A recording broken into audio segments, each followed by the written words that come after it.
I walked into the restaurant expecting birthday cake and maybe an apology from my sister. Instead, two lawyers in navy suits sat at the table, legal documents spread like a trap. Courtney smiled at me, the kind of cold smile that makes your stomach drop. She gestured to the empty chair across from her. "Just sign or this gets messy," she said, sliding the papers toward me. I looked at those lawyers, then back at my sister, and said the only thing that could save me. Meet my husband. 3 months before that nightmare dinner, I was still trying to process the fact that my mom was gone. She had died 6 months earlier after a brutal year-long battle with ovarian cancer. I had been there for all of it. Every chemo appointment, every midnight trip to the emergency room, every moment when the pain got so bad she could barely speak. I had taken a leave of absence from my marketing job to care for her full-time, moving into her house so she would not have to face the end alone. My sister Courtney visited exactly twice during that entire year. The first time was 3 days after the diagnosis, when she flew in from across the state with tears in her eyes and promises to help however she could. She stayed for an afternoon. The second visit was 2 months before Mom died, and Courtney spent most of that visit on her phone, dealing with what she called urgent work matters. She was a real estate agent, always busy, always stressed about closing deals and meeting clients. I understood, or at least I tried to. Mom never said much about Courtney's absence, but I saw it in her eyes. Every time the phone did not ring. Every time a holiday passed with just a quick text message instead of a visit. She made excuses for Courtney, said she had her own life to live, but I knew it hurt her. 2 weeks after Mom's funeral, we sat in the probate attorney's office for the reading of the will. The office smelled like old books and furniture polish, and everything felt surreal. I was still numb, going through the motions of a world that no longer had my mother in it.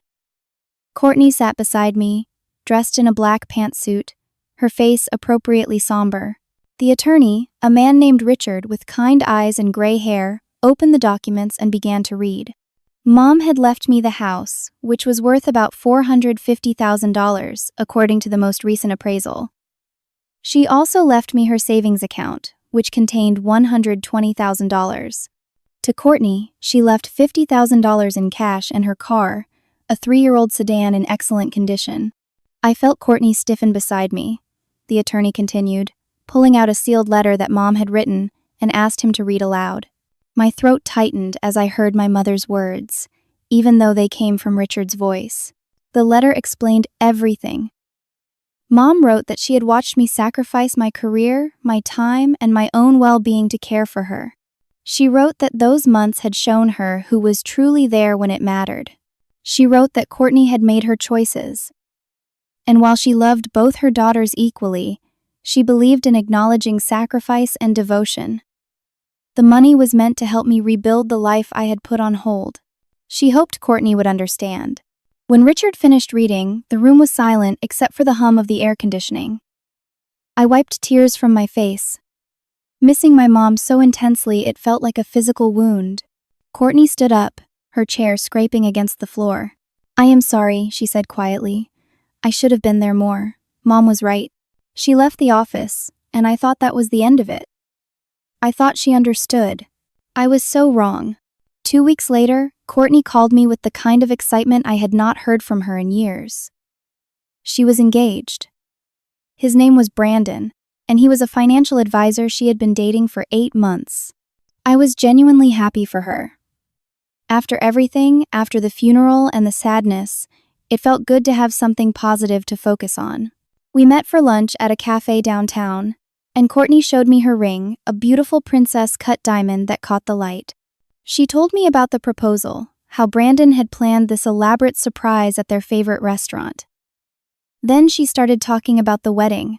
She wanted everything to be perfect. The ceremony would be at the Riverside Country Club, the most prestigious venue in our area. She had already picked out a designer dress that cost $8,000. She wanted 200 guests, a full open bar, a live band, and a destination bachelorette party in Miami. She pulled up photos on her phone, showing me Pinterest boards she had created. The total budget, she said casually, was $70,000. I congratulated her, told her it all sounded beautiful. And it did. Courtney had always dreamed of a fairy tale wedding, ever since we were kids playing dress-up in Mom's old clothes. That is when her tone shifted slightly. She looked down at her coffee cup, then back up at me with a careful expression. "The thing is," she said, "Brandon and I are a little short on funds right now. Between the down payment on our condo and some unexpected expenses, we are stretched pretty thin. I was hoping maybe you could help out a little, since you got most of Mom's money." I felt a small twist in my stomach but pushed it aside. Of course I wanted to help my sister with her wedding. I offered $5,000 as a gift, thinking it was generous and would make a real difference. Courtney's face changed. The smile disappeared, replaced by something cold and hard. $5,000? That is insulting, Danielle. I need at least $35,000. You got over $500,000, and you cannot even help me have a decent wedding? The number shocked me. $35,000 was an enormous amount of money. I tried to explain that I was planning to use the inheritance for a down payment on a house of my own, that I needed to get my career back on track after taking a year off, that I wanted to honor Mom's memory by using the money wisely. Courtney stood up so fast her chair nearly tipped over. "So that is how it is? You get everything and I get nothing? Mom would be ashamed of you." She left without saying goodbye, her coffee still steaming on the table. I sat there alone, feeling like I had been punched in the stomach. The next day, my phone started buzzing. Text messages from aunts and cousins I had not heard from in months. "Why are you being so selfish with Courtney? Your mom would want you to share. It is just money, but Courtney is your sister." I realized Courtney had told everyone her version of the story, that I was hoarding the inheritance, that I was refusing to help her, that I was cold and greedy. I tried to explain, sending messages to the family group chat about how I had been the one caring for Mom, about Mom's letter and her wishes. But every defense I made seemed to make things worse. Family members accused me of bragging about my sacrifice, of trying to make Courtney look bad, of being calculating and cruel. Then Courtney started posting on social media. She never mentioned me by name, but everyone knew. Posts about family betrayal, about people who forget where they came from, about the pain of being abandoned by the people you love most. The comments section filled with supportive messages for her, with people calling whoever she was talking about heartless and selfish. My phone would not stop buzzing. Friends started messaging me, asking if I was okay, saying they had seen Courtney's posts. The shame and anger mixed together until I felt sick. Within a week, the woman I had called my sister had turned into someone I did not recognize, and she was just getting started. 2 weeks after the cafe confrontation, my dad called. He and Mom had divorced when I was 12, and our relationship had always been complicated. He remarried quickly, and his new life did not leave much room for me and Courtney. We talked maybe once a month, brief catch-up calls that never went very deep. But this call was different. His voice was cold in a way I had never heard before. "Danielle, I need to talk to you about what is going on with your sister." I felt my defenses go up immediately. "What did Courtney tell you?" "She told me that you manipulated your mother while she was sick, that you isolated her from the family and convinced her to change her will. Is that true?" The accusation hit me like a slap. "Dad, that is completely false. I took care of Mom because someone had to. Courtney was barely there." "That is not what I heard. Courtney said she tried to visit, but you told the nurses and caregivers not to let her in. She said you kept her away on purpose." I could barely breathe. The lie was so enormous, so cruel, that I could not process it. I tried to explain what really happened, but my dad cut me off. "I am disappointed in you, Danielle. I raised you better than this." He hung up. I stood in my apartment, phone still pressed to my ear, listening to dead silence. My own father believed I had manipulated my dying mother. The next blow came from Aunt Patricia, Mom's younger sister. Patricia and Mom had been close, and I had always felt a special connection with her. She had been at the funeral, had hugged me and told me how proud Mom was of me. Now she would not return my calls. When I finally reached her, her voice was stiff and formal. I think it is best if we take some space, Danielle. I need time to process everything that has come to light. What has come to light? I asked desperately. Patricia was quiet for a moment. Your mother told me she wanted to split everything equally between you girls. She promised me that. Whatever happened in those final months, whatever you said to her, it changed her mind. I cannot support that. She hung up before I could defend myself. Another relationship destroyed by Courtney's lies. But Courtney was not done. She started posting on social media more frequently. Old photos of us as children, arms around each other, smiling, captions about how sisterly love could be destroyed by greed. How money changed people. How some people forgot what really mattered in life. The comments poured in. Hundreds of people who did not know me, who did not know the truth, all agreeing that whoever she was talking about was terrible.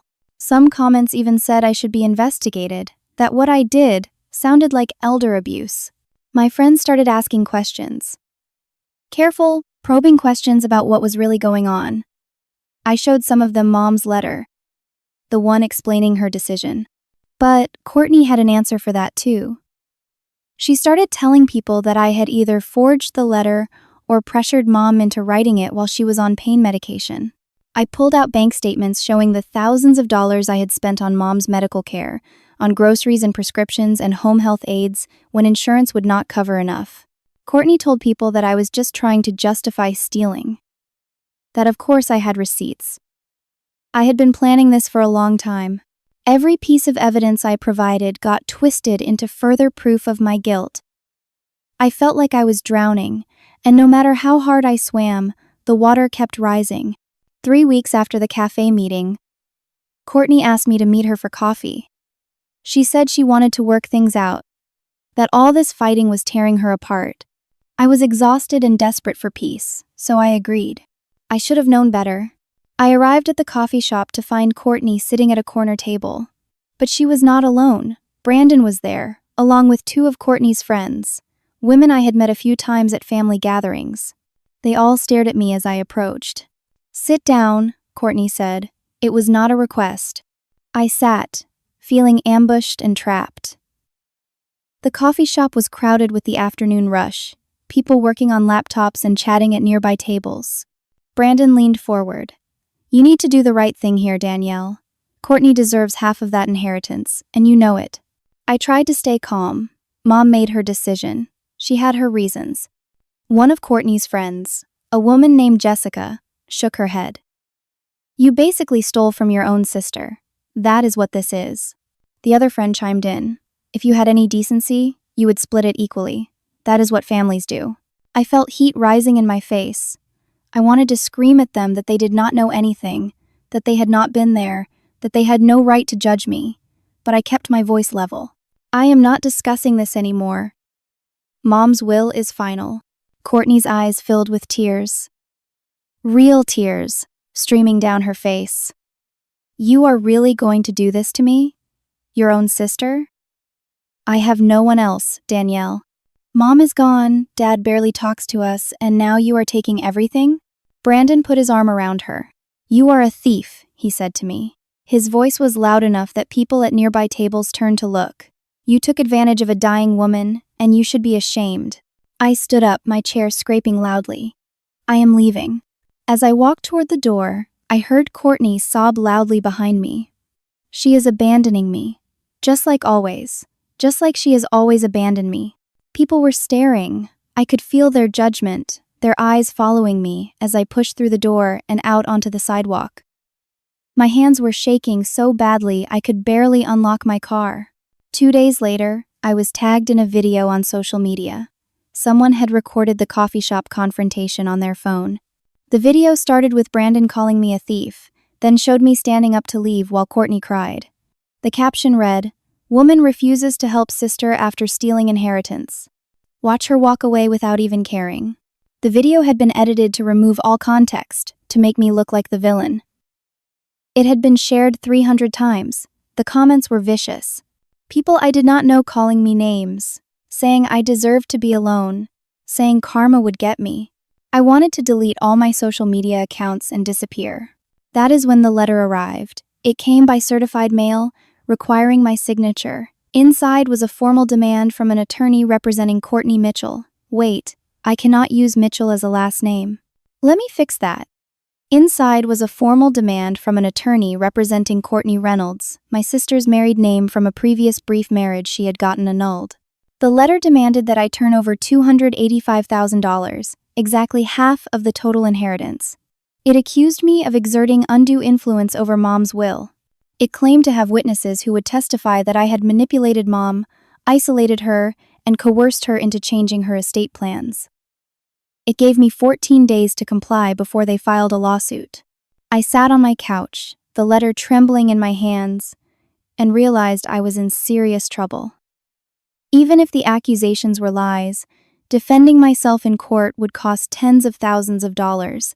Courtney was weaponizing the legal system, and she knew I could not afford to fight. I called the probate attorney who had handled Mom's estate. Richard listened to everything, then sighed heavily. Danielle, your mom's will is solid. It was properly executed. She was of sound mind, and her wishes were clear. But that does not mean your sister cannot sue you. She can drag this out for years, and even though you will probably win, the legal fees alone could drain the entire inheritance. So she wins either way, I said quietly. I am sorry, Richard said. He genuinely sounded it.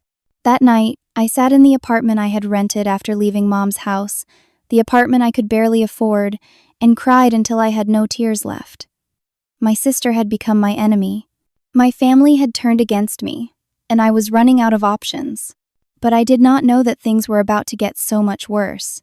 10 days after receiving the demand letter, I made the hardest financial decision of my life. I took $10,000 from the inheritance and hired an attorney named Gerald Hoffman.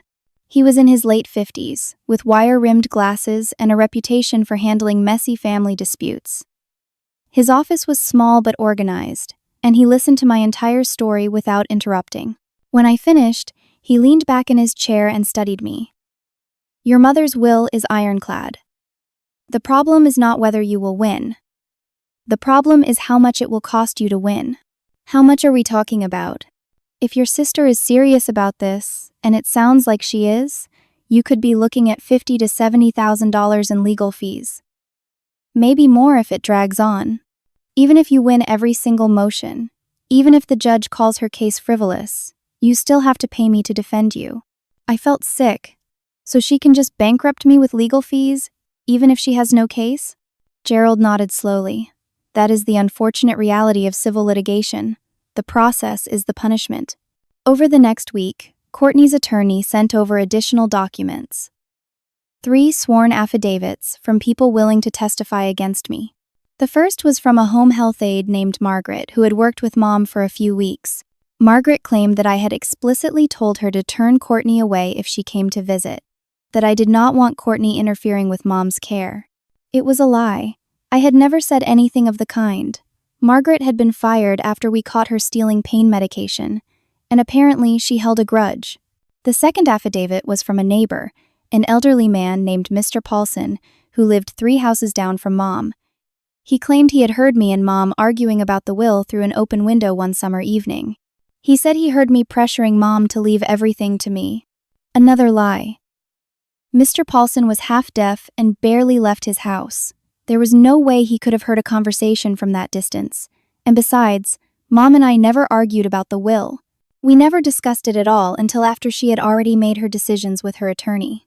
The third affidavit was from my dad's wife, Karen. She claimed that Mom had confided in her, crying over the phone about how I was making her feel guilty and pressuring her to change her estate plans. She said Mom felt trapped and did not know what to do. This one hurt the most because Karen had never even liked my mom. They had maybe 5 phone conversations in 15 years. The idea that Mom would confide something so personal to her was absurd. But it did not matter.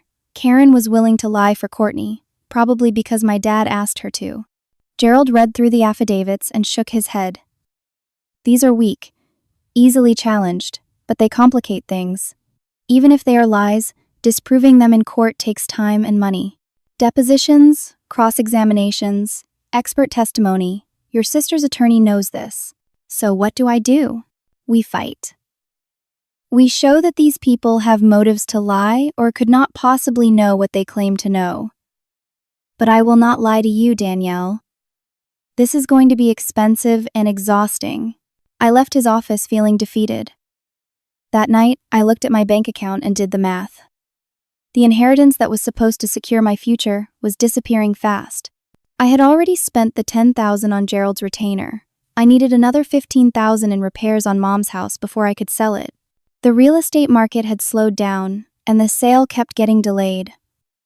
I was living off Mom's savings, which were dwindling every month. If this legal battle continued, I would have nothing left. My boyfriend Mark came over that evening.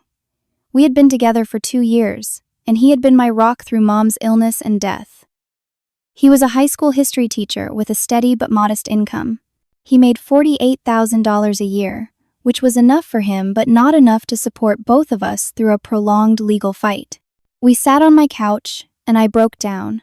I told him everything: the affidavits, the legal fees, the impossible situation Courtney had created. "Marry me," Mark said suddenly. I looked up at him, confused. "What? Marry me? Right now? This week? We have been talking about getting married anyway. If we do it now, I can help support you legally and financially. We are a team. Let me be your team officially." I started crying again, but this time from something other than despair. We got married 3 days later at City Hall, with 2 of Mark's teacher friends as witnesses. No celebration, no party, just a quiet ceremony and lunch afterward at a diner. It was not the wedding either of us had imagined, but it felt right. We were facing this storm together. A week later, Courtney filed for an emergency restraining order against me.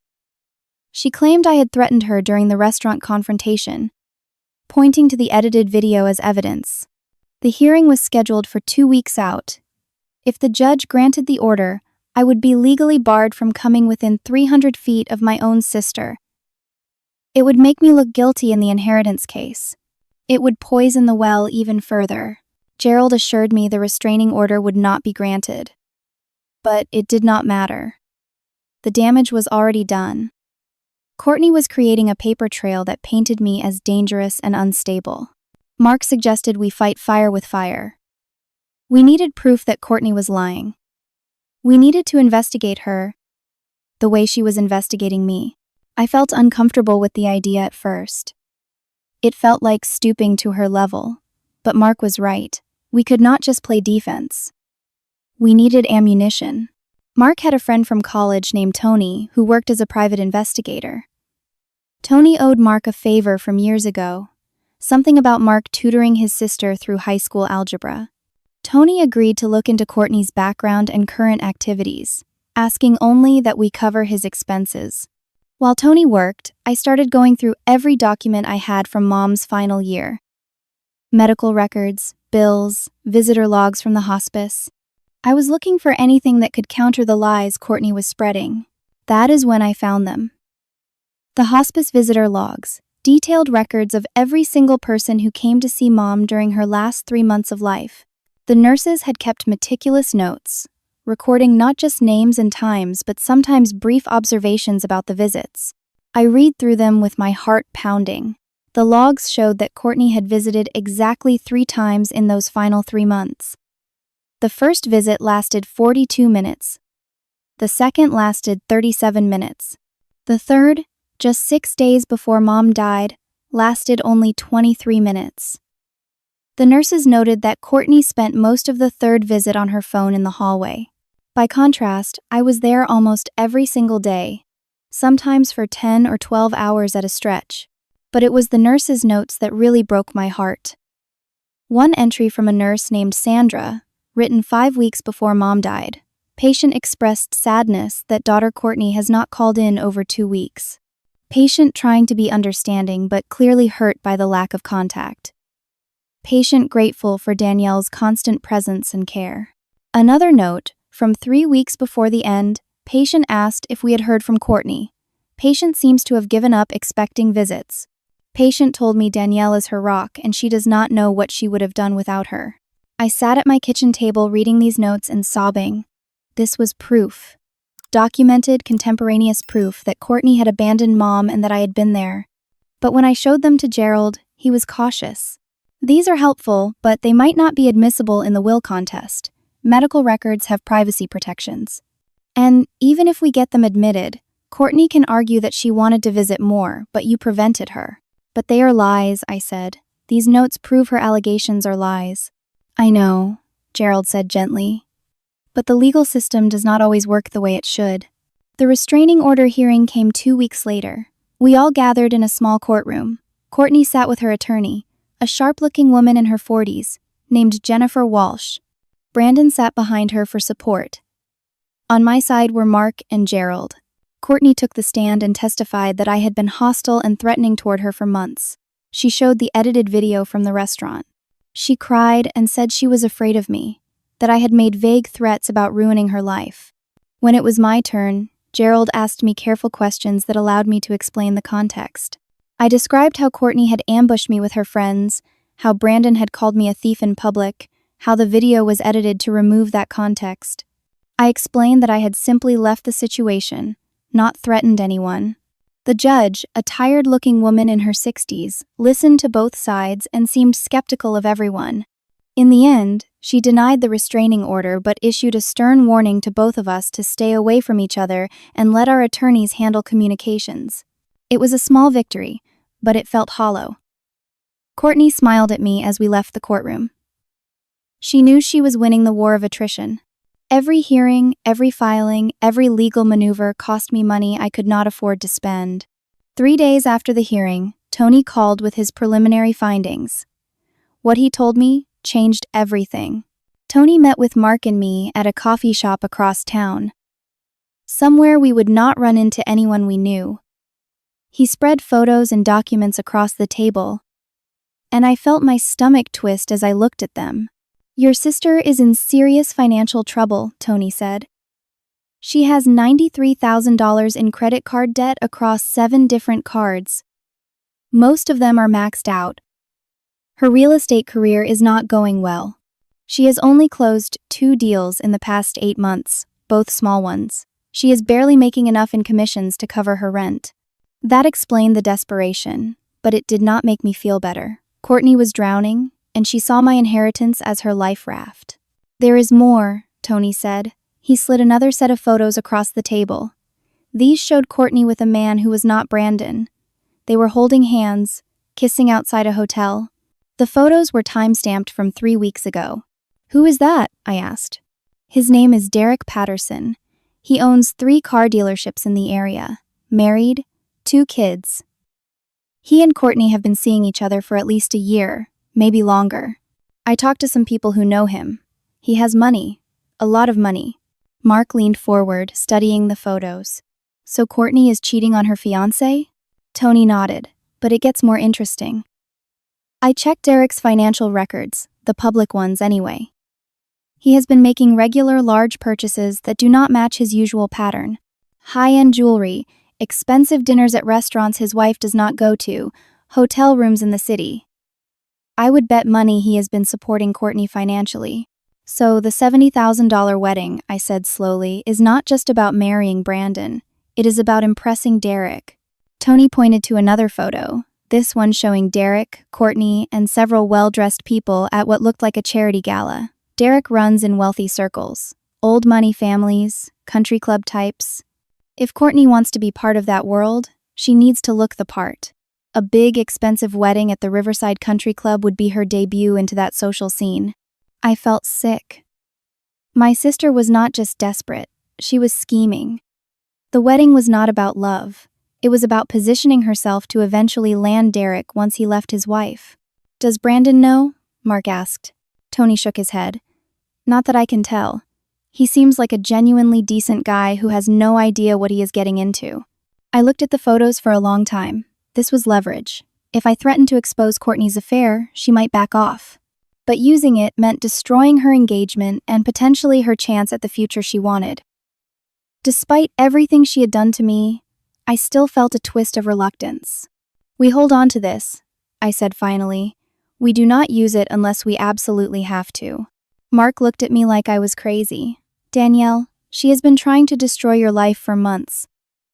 She deserves to have this blow up in her face. I know, I said, but I am not her. Not yet. We kept the information secret, but just knowing it existed gave me a small sense of security. If Courtney pushed too far, I had a nuclear option. Meanwhile, my own life was falling apart in new ways. After months of unemployment and failed job searches, I finally got a promising lead. A medium-sized tech company was hiring for a marketing director position. The salary was $65,000. The benefits were good, and the role was perfect for my experience level.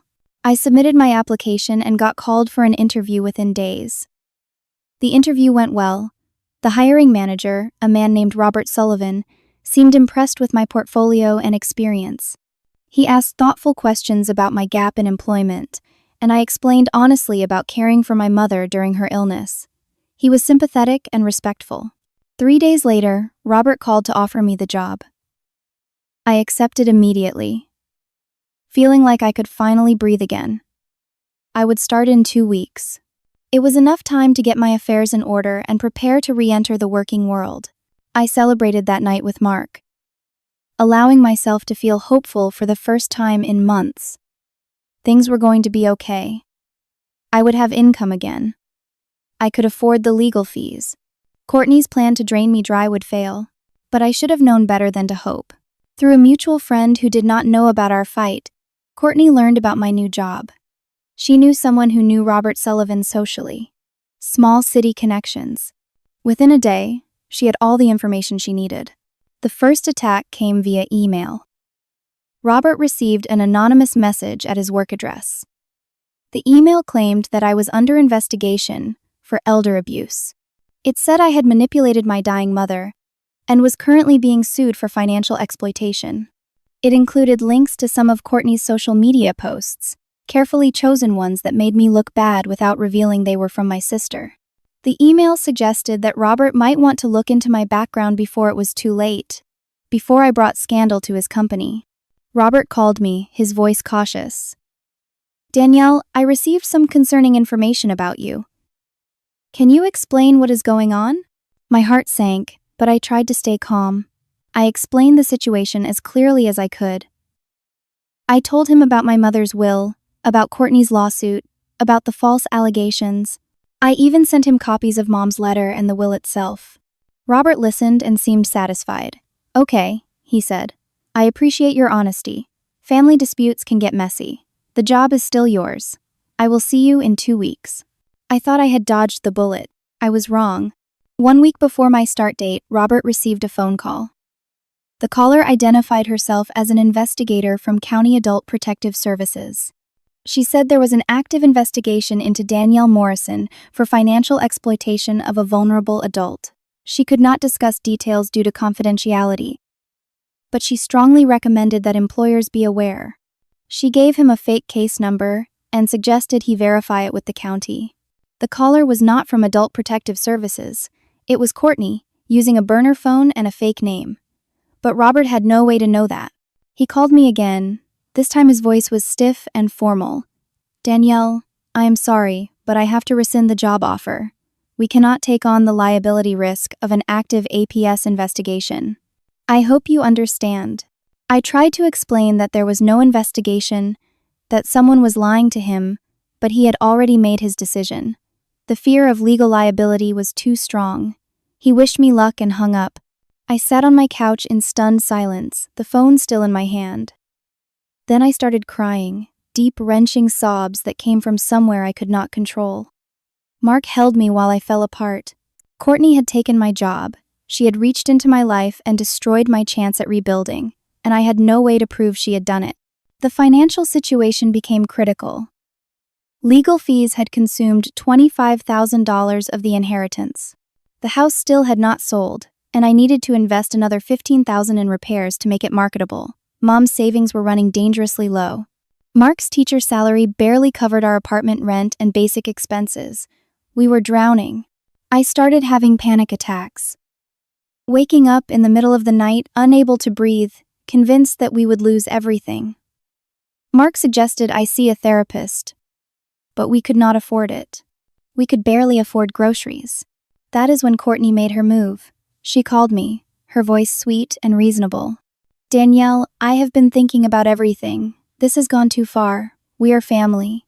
I do not want to keep fighting. What do you want, Courtney? I want us to settle this. You give me $150,000, and I will drop all the legal claims. You keep the rest. We can both move on with our lives. Think of it as buying peace. $150,000. It was less than half the total, but still an enormous amount.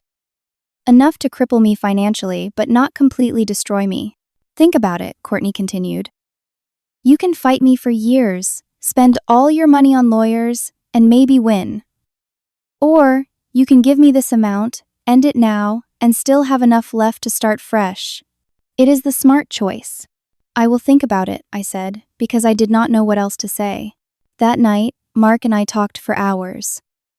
Part of me wanted to just give in, to hand over the money and end the nightmare, but Mark kept pushing back. If you give in now, what message does that send? That destroying someone's life is a legitimate negotiation tactic? That lies and manipulation work? She has already destroyed my life, I said quietly. No, Mark said firmly. She has hurt you. She has made things difficult. But you are still standing. We are still standing. And we are not done fighting. That is when Mark told me what he had been working on. He had gone back to Tony and asked him to dig deeper, to find everything there was to find about Courtney and Derek, to get proof that would end this once and for all. What Tony discovered was worse than we thought, and it gave us exactly the weapon we needed. Tony's expanded investigation uncovered the full scope of Courtney's scheme. Derek was not just having an affair with my sister. He was supporting her financially to a staggering degree. Over the past year, he had spent over $40,000 on Courtney. Jewelry, clothes, weekend trips, rent payments when she came up short. All of it charged to credit cards his wife did not monitor. But that was not the worst part. Tony found text messages. Derek had carelessly thrown away an old phone after upgrading to a new one. Tony literally went through Derek's trash and retrieved it. The phone still worked, and the messages had not been deleted. The messages told a story. Courtney and Derek had been planning this together. Derek was going to leave his wife Sharon once his youngest child graduated high school in 2 years. In the meantime, Courtney would marry Brandon for financial stability and social credibility. Brandon's job as a financial advisor and his respectable middle-class background would make her look legitimate. Then, once Derek divorced Sharon and Courtney divorced Brandon, they would be together openly. The messages discussed how much money Derek would have after the divorce, how they would travel, what kind of house they would buy. They talked about Courtney's wedding like it was a performance, a necessary act to maintain appearances. Brandon was a mark, a temporary solution. Reading those messages made me feel sick. Brandon was a good person who loved my sister. He was being used. But the messages also disgust me. Courtney wrote to Derek about her plan to get my inheritance. She told him that I was weak and guilt-ridden, that she could manipulate me into giving her money. Derek encouraged her, even suggested tactics. He told her to weaponize the family, to make me into the villain, to use the legal system to drain me. It was all calculated. Every social media post, every affidavit, every legal filing. My sister had orchestrated a campaign to destroy me, and her wealthy boyfriend had helped her plan it. Mark and I sat with this information for 2 days, trying to decide what to do with it. The answer came when I received a text message from Courtney. "Hey sis," the message read. "I know things have been really hard between us. I want to fix that. Can we please talk? I am sorry for everything. I miss my sister." The message felt wrong, too apologetic, too sudden. But I was so tired of fighting. Part of me wanted to believe she meant it. Another message came through. "I want to celebrate your birthday properly. Let me take you to dinner. Just us, sister to sister. No lawyers, no Brandon, no drama. Please. Let me make this right." My birthday was in 3 days. I had been dreading it, expecting to spend it quietly with Mark, trying not to think about the fact that this was my first birthday without my mom. Mark was immediately suspicious. "It is a trap," he said. She is setting you up for something. Maybe, I admitted. But what if she is serious? What if she really wants to make peace? Mark looked at me sadly. You still love her. After everything, you still want your sister back. He was right. Somewhere under all the anger and hurt, I still remembered the sister I grew up with, the girl who used to braid my hair and share secrets. I wanted to believe that person still existed somewhere inside Courtney. Against Mark's advice, I agreed to the dinner. But I was not stupid. Mark would come with me, but wait in his car in the parking lot. I would text him updates. My phone would be set to record audio, and I would absolutely not sign anything without Gerald present. The dinner was set for 7 o'clock at Giovanni's, an upscale Italian restaurant downtown. I dressed carefully, trying to look confident even though my stomach was in knots. Mark drove me there and parked where he could see the entrance. Be careful, he said. Text me every 15 minutes. If I do not hear from you, I am coming in. I kissed him and walked into the restaurant. The hostess directed me to a private dining room in the back. My heart was beating too fast as I pushed open the door. Courtney sat at the head of a large table, but she was not alone. 2 people in expensive business suits, a man and a woman, sat on either side of her. Legal documents were spread across the table. Brandon sat in the corner, arms crossed. There were no birthday decorations, no cake, no pretense of celebration. I stopped in the doorway, hand still on the handle. What is this? Courtney smiled, and it was the coldest smile I had ever seen. Glad you could make it, Danielle. These are my attorneys, Thomas Brennan and Jennifer Walsh. We need to talk. I felt my phone in my pocket and subtly pressed the button to start recording. I walked slowly to the table but did not sit down. The man, Thomas, gestured to the documents. We have prepared a settlement agreement. You will sign over $200,000 from your inheritance to Courtney immediately. You will also sign this affidavit admitting that you exerted undue influence over your mother's estate planning while she was vulnerable and ill. I stared at him. That is a confession to elder abuse. That is not a settlement. That is an admission of a crime I did not commit. Jennifer, the woman lawyer, leaned forward. Here's the situation, Danielle. If you do not sign tonight, we are filing a criminal complaint with the district attorney tomorrow morning. We have multiple witness statements, evidence of financial irregularities, and a pattern of isolation and manipulation. We will pursue criminal charges for financial exploitation of a vulnerable adult. My blood ran cold. Criminal charges meant more than losing money. It meant potential jail time. A criminal record. Complete destruction of any chance at rebuilding my life. Thomas continued, his voice smooth and practiced. We have a caregiver who will testify you instructed her to prevent Courtney from visiting. We have a neighbor who heard you arguing with your mother about the will. We have documentation of suspicious financial transfers. You will be arrested, Danielle. You will be prosecuted. And even if you are eventually cleared, which could take years, your reputation will be destroyed forever.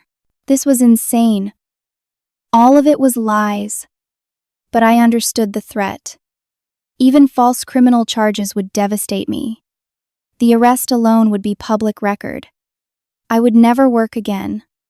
Never recover. Courtney spoke, her voice almost gentle. This can all go away tonight, Danielle. Sign the papers, transfer the money, and we forget this ever happened. You still keep over $300,000. You can still have a life. Or you can refuse, and we destroy you completely. Your choice. My hands were shaking. I looked at my sister, this person I no longer recognized, and felt something break inside me. Just sign, Courtney said softly. Or, this gets really messy. I looked down at the papers, at the confession that would brand me as an abuser of my own dying mother, at the financial agreement that would hand over a huge portion of what Mom had left me. For just a moment, I almost did it. Almost signed just to make it stop. Then I thought about Mom, about her letter, about her words, about everything she had wanted for me. I looked up at Courtney. No. Her smile faltered. What did you say? I said no, I am not signing anything. Courtney's face went red. You are making a huge mistake. We will file those charges tomorrow. You will regret this. I will take my chances, I said, my voice steadier than I felt. That is when Mark walked in. I had not texted him, but 15 minutes had passed and he had made his decision. He pushed open the door and walked into the room with confidence I did not feel. Courtney, I said, I would like you to meet my husband. Courtney's face went white. You're what? When did you get married? Mark placed his briefcase on the table next to the legal documents. 3 weeks ago, he said calmly. City Hall ceremony. Very private. Courtney looked between us, confusion and anger warring on her face.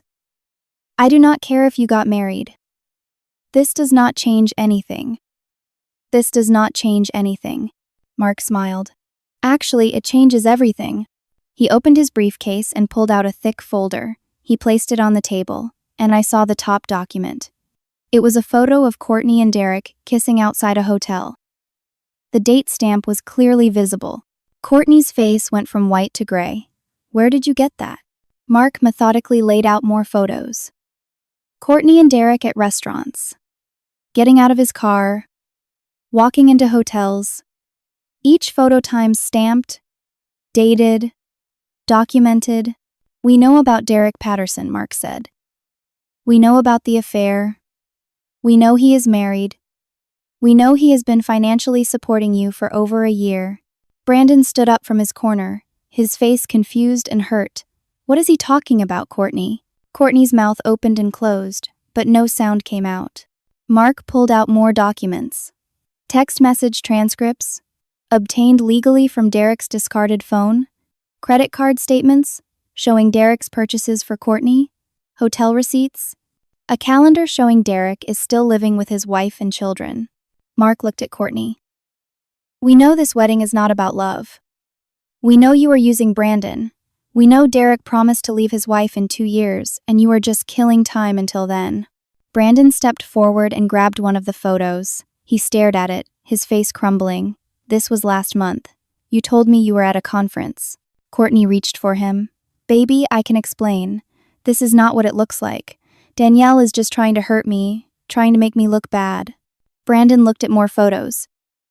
Read some of the text transcripts that Mark had printed. His hands were shaking. You have been lying to me. About everything. Everything. Everything. To me. Everything. Thomas and Jennifer exchanged glances. Thomas quietly asked Courtney, Is any of this true? Courtney's eyes darted around the room like a trapped animal. That is, you do not understand the context. These are taken out of context. Jennifer started gathering her documents. Miss Reynolds, I think we need to speak privately before we proceed further. It was clear the lawyers had not known about the affair. They had taken Courtney at her word, believed her version of events. Now they were realizing they might have been lied to. But Courtney was not done. She stood up, her voice rising to a shout. Fine. You want to play this game? I will tell Brandon everything. I will lose him. Whatever. But I am still taking you to court, Danielle. I will drag this out for years. I will make sure you spend every penny fighting me. You might win eventually, but you will have nothing left. Nothing. All M still. All MMs. She was right. Even with all our evidence, even with proof of her lies, legal battles were expensive. Even frivolous suits cost money to defend. She could bleed me dry out of pure spite. Mark smiled and pulled out one more document. That is where you are wrong, Courtney. Mark laid the final document on the table. It was a letter from Sharon Patterson's attorney. We have already contacted Derek's wife, Mark said. We provided her with all the evidence of the affair. Sharon is a family law attorney herself. She is filing for divorce, and she is very, very angry. Courtney's face went completely white. You did what? Sharon has been tracking suspicious expenses on her credit cards for months, Mark continued. She suspected Derek was cheating but did not have proof. We gave her everything she needed. In return, she gave us something very interesting. Mark pulled out more documents. Email printouts, text messages, financial records. Derek kept records of everything. He is thorough that way. These emails show that you and Derek planned this entire scheme together. The two of you discussed exactly how you would manipulate Danielle into giving you money. Derek even suggested some of the tactics you used. The fake witness statements. The social media campaign. The anonymous call to her employer. My head snapped up. The call to Robert Sullivan? That was Derek? Mark shook his head. No, that was Courtney. But Derek helped her plan it. It is all here in writing. They discussed it like it was a game. Thomas stood up abruptly. Miss Reynolds, we need to terminate this meeting immediately. Jennifer, we are leaving. Jennifer nodded, already packing her briefcase. Miss Reynolds, we are withdrawing our representation effective immediately. We were not informed that you were fabricating evidence or coordinating false statements. That is suborning perjury. We could lose our licenses. The two lawyers left quickly, clearly wanting distance from the disaster. Brandon was still standing there, staring at the evidence spread across the table. He looked at Courtney with an expression of pure betrayal. Were you ever going to tell me? Or were you just going to keep lying until Derek left his wife? Courtney tried to speak, but Brandon held up his hand. My family gave you $10,000 toward the wedding. We want it back. All of it. And this, he pulled the engagement ring off her finger and placed it on the table, is over. He walked out without looking back. Courtney collapsed into a chair, her carefully constructed world falling apart. She looked at me with pure hatred. You destroyed my life. I destroyed your life? I could barely keep my voice steady. You tried to destroy mine. You lied to everyone. You turned our family against me. You tried to take everything Mom left me. You got me fired from my job. You filed false police reports. And you want to talk about me destroying your life? Courtney started crying.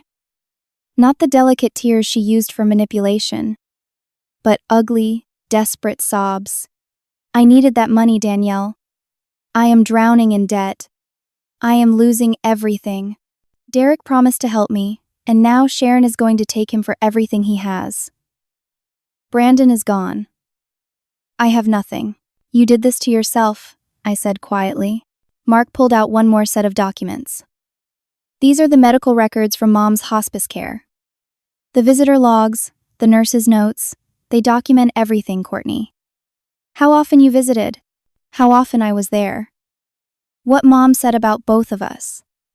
This is contemporaneous evidence, recorded in real time by medical professionals. It destroys every lie you have told. He placed them in front of her. Mom knew you were not there. She knew I was the one taking care of her. That is why she left me more. Not because I manipulated her, but because I earned it. Courtney stared at the papers, her face crumpling. We are going to the police tomorrow, Mark said. We are reporting the false statements you provided to attorneys.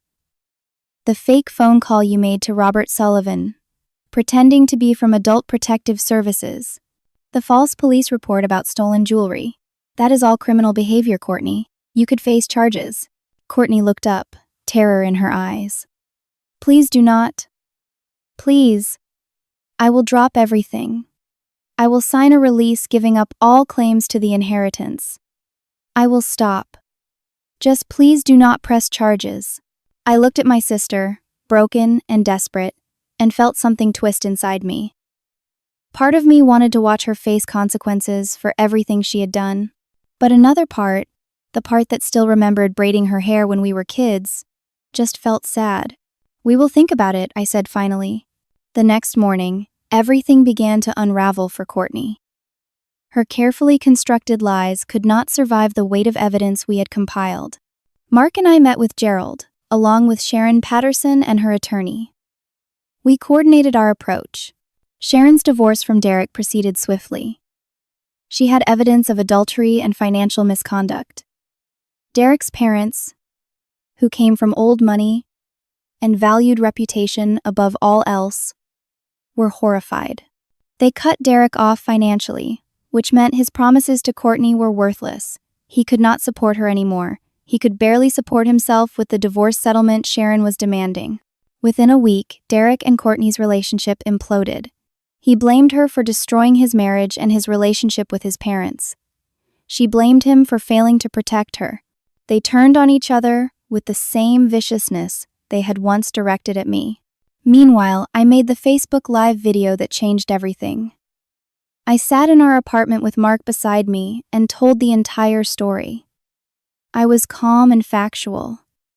I showed documents, the hospital visitor logs, Mom's letter, the timeline of Courtney's lies. I explained the fake witness statements and the false police reports. I showed financial records proving Courtney's debt and Derek's payments to her. The video was over an hour long. I did not expect anyone to watch the whole thing. But people did. It was shared hundreds of times. Then thousands. Local news bloggers picked it up. Within 48 hours, over 50,000 people in our area had seen it. The response was overwhelming. People who had believed Courtney's social media posts now saw the truth. The comment sections filled with apologies to me and condemnation of Courtney. Her GoFundMe, which had raised $3,000 from strangers, was shut down for fraud. The donations were refunded. The police called me 3 days after the video went live. The detective who had interviewed me about the allegedly stolen jewelry apologized profusely. They had pulled the pawn shop records and confirmed that Courtney had sold the jewelry herself 2 years earlier. The theft report was false. They were closing the investigation against me and considering charges against Courtney for filing a false report. My father called that same day. His voice was thick with emotion. "Danielle, I saw your video. I saw the hospital records. I am so sorry. Courtney told me you had isolated Mom, that you had manipulated her. I believed her. I should have trusted you. I should have known better. It was not a perfect reconciliation. Too much damage had been done. But it was a start. We agreed to talk more, to try to rebuild what had been broken." The dominoes kept falling. Courtney's real estate license was suspended pending an ethics investigation. Her landlord began eviction proceedings when she could not pay rent. Brandon's parents, who had given her $10,000 as a down payment for wedding expenses, threatened legal action to recover their money. Courtney tried to move in with Derek, but his apartment was barely big enough for one person, and their relationship was toxic and angry. They broke up within 2 weeks of moving in together. 3 months after the birthday dinner ambush, Courtney showed up at my apartment. She looked exhausted. Her hair, usually styled perfectly, was pulled back in a messy ponytail. She had lost weight. Dark circles under her eyes.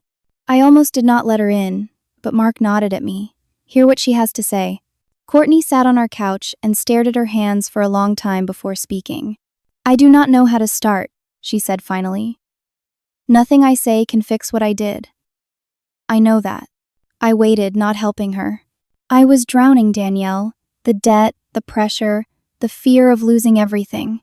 When Mom died and left you most of the inheritance, I snapped. I convinced myself you did not deserve it, that you had manipulated her, that I was the victim." She looked up at me, tears streaming down her face. "But I was lying to myself. I know that now. You took care of Mom. You sacrificed everything for her. And I was barely there. I was too ashamed to visit because Mom kept asking me about my life and I could not tell her the truth. That I was failing, that I was in debt, that I was having an affair with a married man and planning to use Brandon." "Why did you do it?" I asked. "Why did you try to destroy me?" "Because it was easier than facing the truth about myself," she said quietly.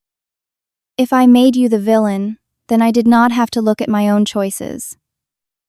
And once I started lying, I could not stop. Every lie required another lie to support it." Derek encouraged me. He made it seem like a game, like we were being clever. But we were just being cruel. She pulled out a legal document. "This is a full release of any claims to Mom's estate. I am dropping everything. No lawsuits, no challenges, nothing. It is over." I took the document but did not look at it yet. "What do you want from me, Courtney?" "I want to tell you I am sorry. I know sorry does not fix anything. I know I hurt you in ways I can never make right. But I need you to know that I hate who I became. I am getting therapy. I am dealing with my debt through bankruptcy. I am trying to be better. She stood up to leave, and I found myself speaking. Courtney, wait. She turned back, hope and fear mixed on her face. I am not ready to forgive you. I do not know if I ever will be, but I do not want to keep fighting either. She nodded, understanding. Over the next few days, Mark and I discussed what to do. We had all the evidence to press charges against Courtney, filing false police reports, suborning perjury, fraud. She could face serious criminal consequences. But what would that accomplish? She had lost everything already. Her relationship, her career, her reputation. Pressing charges would just be revenge, and I was tired of revenge. Instead, I made her an offer through our attorneys. She would sign the full release, giving up any claims to the inheritance forever. She would issue a public apology, taking responsibility for her lies. She would enter therapy and provide proof she was attending for at least a year. In exchange, I would not press criminal charges. And I would give her $20,000 to help her get back on her feet. Gerald thought I was crazy. Mark was uncertain. But I knew it was the right choice. The $20,000 was not about Courtney. It was about me, about choosing to end the cycle, about refusing to let bitterness define me. Courtney accepted. She signed the documents. She posted a public apology on social media, admitting she had lied and manipulated people. She thanked me for showing mercy she did not deserve. The apology did not undo the damage, but it was something. 6 months after the birthday dinner ambush, I sat in my new office and looked out the window at the city below. I had started a new job 4 months earlier at a growing marketing firm. The salary was $72,000 a year, better than the position I had lost. My boss valued my experience and my willingness to be honest about the gap in my employment history. Mark and I had used part of the inheritance to buy a modest 3-bedroom house in a quiet neighborhood. It was not fancy, but it was ours. We painted the walls together, planted a small garden, and made it home, in the living room, over the fireplace. Hung a photo of my mom. She was smiling, healthy, taken years before the cancer. Every time I looked at it, I felt her pride in me. With the remaining inheritance, I had established a scholarship fund in Mom's name. It provided financial assistance to family caregivers who needed support while taking care of terminally ill loved ones. The first scholarship had been awarded to a young woman who had left her job to care for her father. When she sent me a thank you note, I cried. Mom would have loved it. My relationship with my father was slowly improving.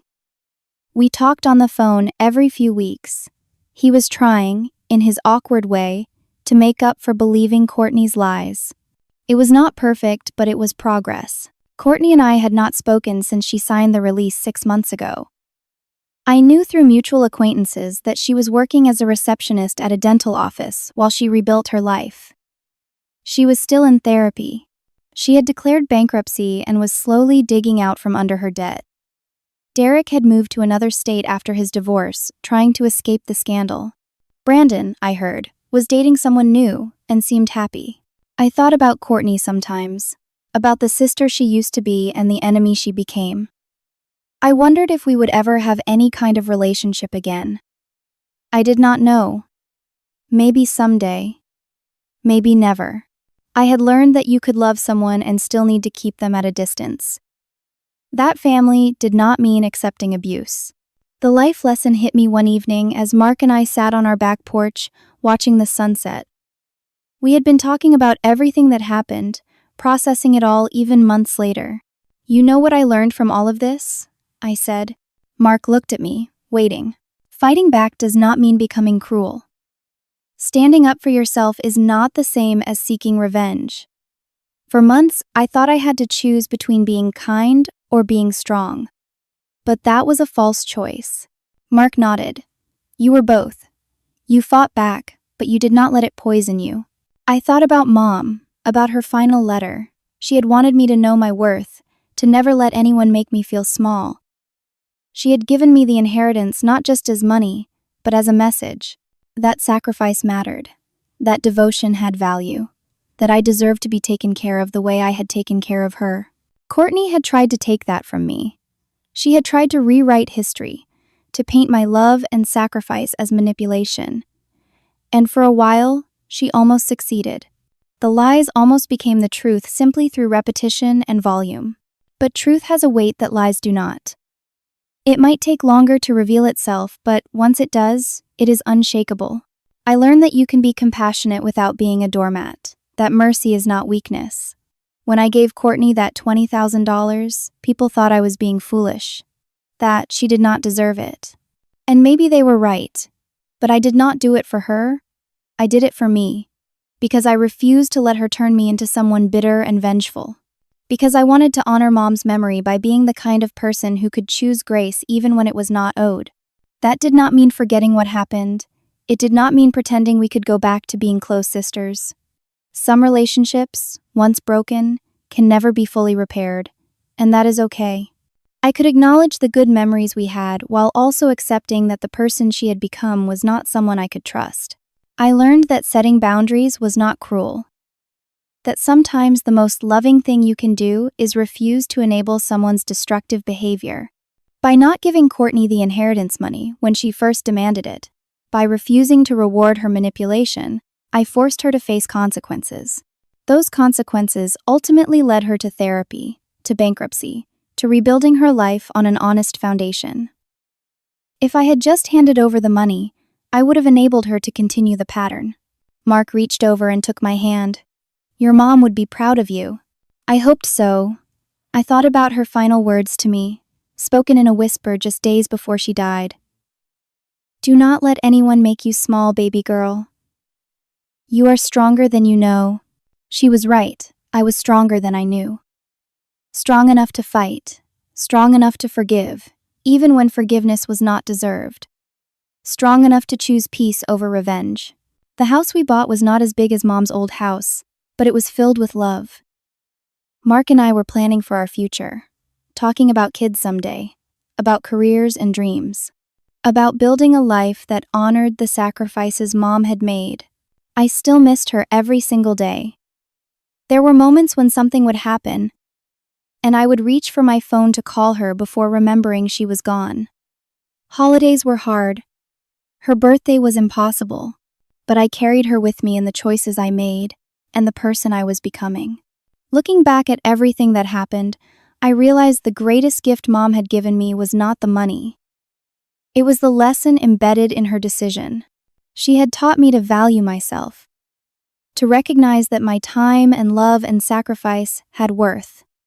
She had taught me that you do not have to set yourself on fire to keep others warm, and maybe that was what I wanted others to take from my story. That standing up for yourself is not selfish, that protecting your peace is not cruel, that you can be kind and strong, compassionate and firm, that sometimes the people who hurt you most are the ones you love, and that makes it harder, but not less necessary, to set boundaries. I thought about everyone out there dealing with family betrayal, with manipulative siblings or parents, with people who weaponize guilt and family obligation. I wanted them to know that it is okay to fight back, that you do not owe anyone your destruction, that blood relation does not give someone license to destroy your life. But I also wanted them to know that fighting back does not require becoming the monster, that you can win without losing yourself in the process, that mercy and strength can coexist.